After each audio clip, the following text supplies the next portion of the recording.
राजस्थान की सियासत एक बार फिर पूर्व मुख्यमंत्री वसुंधरा राजे की सक्रियता से गर्मा उठी है।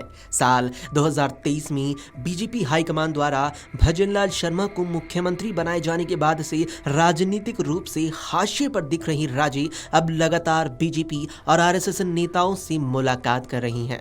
इसे राजे के राजनीतिक पुनरागमन का संकेत माना जा रहा है। राजस्थान में संभावित कैबिनेट विस्तार की चर्चाओं के बीच कहा जा रहा है कि राजे अपने वफादार नेताओं को मंत्रिमंडल में शामिल कराने की कोशिशों में जुटी है। पार्टी सूत्रों के मुताबिक मालवीय नगर विधायक कालीचरण सर्राफ और नीमहेड़ा विधायक श्रीचंद कृपलानी जैसे उनके करीबी नेताओं के नाम चर्चा में है।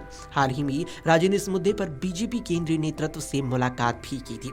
इसके अलावा संसद के मानसून सत्र के दौरान उन्होंने प्रधानमंत्री नरेंद्र मोदी और गृह मंत्री अमित शाह से भेंट भी की थी। वहीं जोधपुर में आरएसएस प्रमुख मोहन भागवत से उनकी करीब 30 मिनट की मुलाकात ने राजनीतिक हलकों में सबसे ज्यादा सुर्खियां बटोरी। नागपुर में संघ के शीर्ष नेताओं से हुई उनकी मुलाकातों ने भी अटकलों को और भी ज्यादा मजबूत किया है। मोदी नेतृत्व वाली बीजेपी के साथ राजे के रिश्ते हमेशा से सहज नहीं रहे। भजनलाल शर्मा को मुख्यमंत्री बनाए जाने से उनकी असहजता और बढ़ गई, जिसके चलते उन्होंने पार्टी की कई अहम बैठकों से दूरी बनाई और उपचुनावों और हरियाणा विधानसभा चुनाव में प्रचार से भी किनारा कर लिया था, जबकि उन्हें स्टार प्रचारक घोषित किया जा चुका था। वहीं पिछले महीने धौलपुर में एक सभा के दौरान राजे ने कहा था कि वनवास सिर्फ श्रीराम के जीवन का हिस्सा नहीं है, हर इंसान के जीवन में वनवास आता है और चला भी जाता है। इस कथन को उनके समर्थकों ने वापसी का संकेत माना। राजे का नाम उपराष्ट्रपति की पद की दौड़ में भी आया था, लेकिन वो सीपी राधाकृष्णन को मिल गया। अब जबकि बीजेपी नए राष्ट्रीय अध्यक्ष की तलाश में है, तो राजे के समर्थक उन्हें भी दावेदार मान रहे हैं।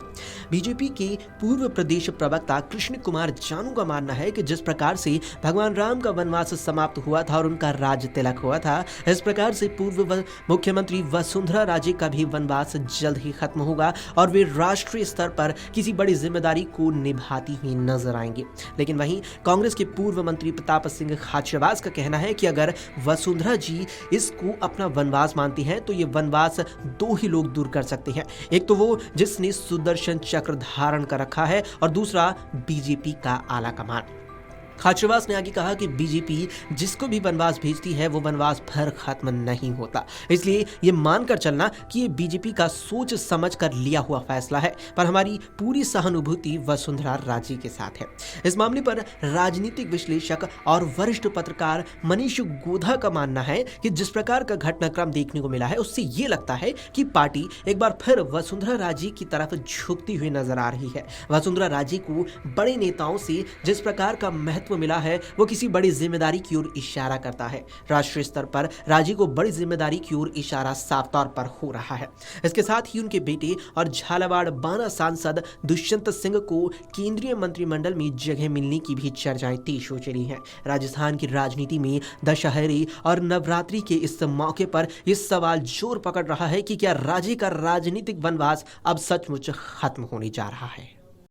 अगर आप ये वीडियो YouTube पर देख रहे हैं तो हमारे चैनल को सब्सक्राइब कर बेल आइकन दबाएं और Facebook पर देख रहे हैं तो हमारे पेज को लाइक करें।